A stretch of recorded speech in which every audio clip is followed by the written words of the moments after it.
सुप्रभात विद्यार्थियों, आपका दिन मंगलमय हो। आज हम इस वीडियो के माध्यम से हमारी हिंदी पाठ्य पुस्तक वसंत का पाठ 14 खान पान की बदलती तस्वीर का पेज नंबर 102 व 103 का पुस्तक पठन करेंगे।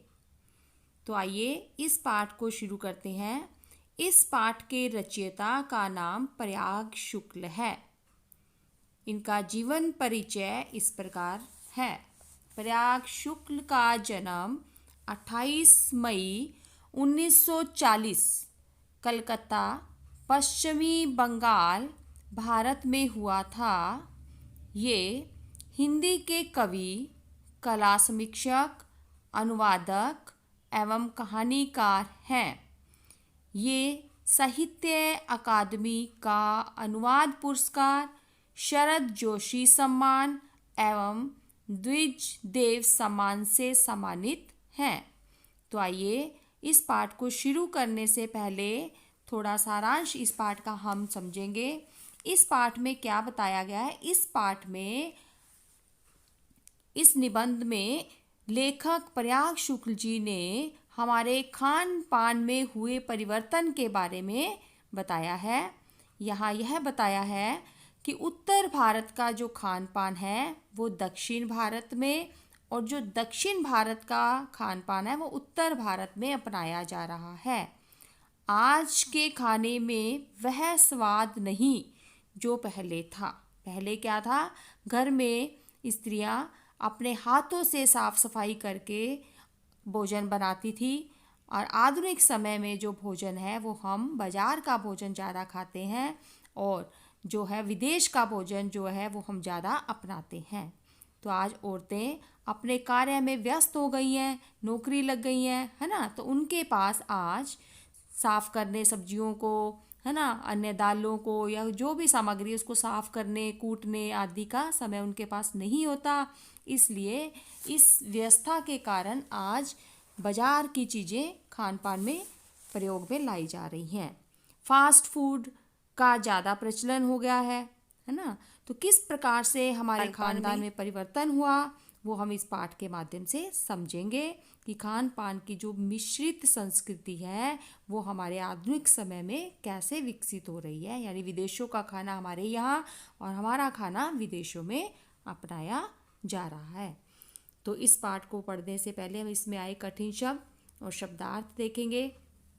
कठिन शब्द नंबर 1 है, 1 नंबर पे है संस्कृति, नंबर 2 विज्ञापित, नंबर 3 विविधता, नंबर 4 व्यंजन, नंबर 5 गुणवत्ता, नंबर 6 दुस्साध्य, नंबर 6 दुस्साध्य, नंबर 7 वंचित, नंबर 8 स्वाभाविक, नंबर 8 स्वाभाविक। शब्दार्थ नंबर 1 संस्कृति, संस्कृति का अर्थ है चलन या रीति। नंबर 2 अजनबी, अजनबी का अर्थ होता है अपरिचित। नंबर 3 विज्ञापित, विज्ञापन में दिखाए गए। नंबर 4 गुणवत्ता, गुणवत्ता का अर्थ है विशेषता। नंबर 5 दुस्साध्य, दुस्साध्य का अर्थ होता है कठिन। नंबर 6 व्यंजन, व्यंजन का अर्थ है पकवान। नंबर 7 मसलन, मसलन का अर्थ है उदाहरण के लिए। नंबर 8 खाद्यान्न, खाने पीने की वस्तुएं। तो पाठ शुरू करते हैं। आप अपनी पुस्तक में ध्यान देंगे, जैसे जैसे मैं पढ़ूंगी आप अपनी बुक में देखेंगे। तो शुरू करते हैं। पिछले 10-15 वर्षों में हमारी खान पान की संस्कृति में एक बड़ा बदलाव आया है। इडली, डोसा, बड़ा सांभर, रसम अब केवल दक्षिण भारत तक सीमित नहीं है, ये उत्तर भारत के भी हर शहर में उपलब्ध हैं। और अब तो उत्तर भारत की ढाबा संस्कृति लगभग पूरे देश में फैल चुकी है। अब आप कहीं भी हों, उत्तरीय भारतीय रोटी दाल साग आपको मिल ही जाएंगे। फास्ट फूड, तुरंत भोजन का चलन भी बड़े शहरों में खूब बड़ा है। इस फास्ट फूड में बर्गर, नूडल्स जैसी कई चीज़ें शामिल हैं। एक ज़माने में कुछ ही लोगों तक सीमित चाइनीज़ नूडल्स अब संभवतः किसी के लिए अजनबी नहीं रहे। तो पिछले 10-15 वर्षों से जो हमारी खान पान की संस्कृति है वो बदल गई है। कैसे कुछ लोग विदेश में जाते हैं, जैसे उत्तर भारत का जो भोजन है वो दक्षिण भारत में आ गया और दक्षिण भारत का उत्तर भारत में आया, क्योंकि बच्चे विदेशों में जाते हैं तो वहाँ पर खाने पीने का सिस्टम जो अलग है, वहाँ का खाना हमारे यहाँ चल रहा है। यहाँ वहाँ के लोग हमारे पास आते हैं पढ़ने, तो वो उत्तर भारत का भोजन उत्तर भारत वाला विदेश में चल रहा है, विदेश वाला यहाँ चल रहा है। तो इस प्रकार से खान पान में परिवर्तन हो रहा है। तो पहले क्या था, घर का खाना बनाया जाता, ढाबा संस्कृति जो पूरे शहर में फैली हुई थी, है ना, जहाँ दाल रोटी साग सब्जी पूरी छोले, है ना, ये चीज़ें थी। आज क्या है, फास्ट फूड का प्रचलन हो गया है। फास्ट फूड में जैसे नूडल्स हो गया, बर्गर हो गया, ये चीज़ें आप खाते ही हो, आपको पता ही है। तो चाइनीज़ नूडल्स जो है, आजकल ऐसी नूडल्स आ गई है कि कोई भी ऐसा व्यक्ति नहीं है जो इससे परिचित नहीं है। तो आगे है 2 मिनट्स नूडल के पैकेट बंद रूप से कम बच्चे बूढ़े सभी परिचित हो चुके हैं। इसी तरह नमकीन के कई स्थानीय प्रकार अभी तक भले मौजूद हों, लेकिन आलू चिप्स के कई विज्ञापित रूप तेजी से घर घर में अपनी जगह बनाते जा रहे हैं। देखो 2 मिनट्स नूडल्स, आप देखो एडवर्टाइजमेंट देखते हो, उसमें आपको जगह जगह आपको नूडल्स के लिए 2 मिनट्स नूडल है ना। तो ये चलता है विज्ञापन, नमकीन के विज्ञापन, चिप्स के विज्ञापन, है ना। तो ये सारे जो विज्ञापन आप देखते हो, ये सारी चीज़ें हमारे घर में मौजूद हैं, यानी बच्चे खाते हैं, बड़े बूढ़े भी इस चीज़ों को पसंद करते हैं।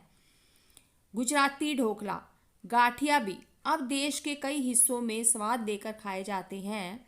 और बंगाली मिठाइयों की केवल रस भरी चर्चा ही नहीं, वे कई शहरों में पहले की तुलना में अधिक उपलब्ध हैं।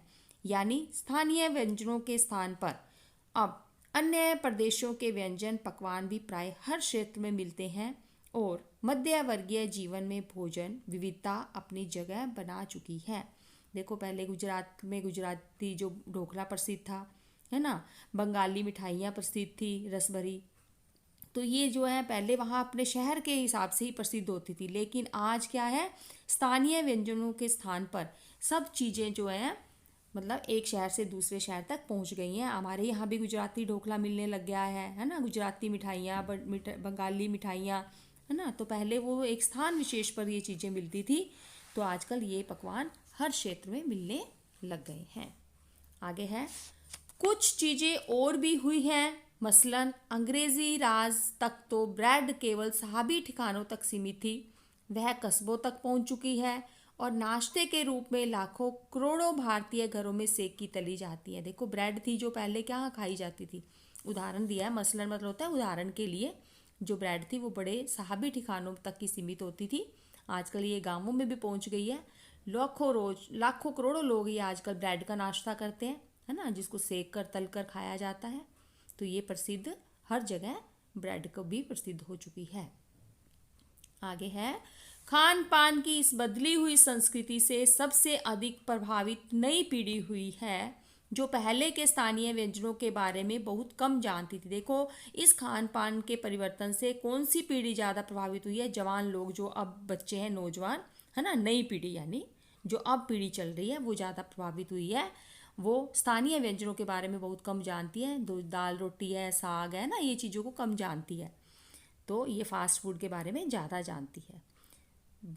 बम्बई की पाव भाजी और दिल्ली के छोले कुलचे की दुनिया पहले की तुलना में बड़ी जरूर है, पर अन्य स्थानीय व्यंजनों की दुनिया में छोटी हुई है।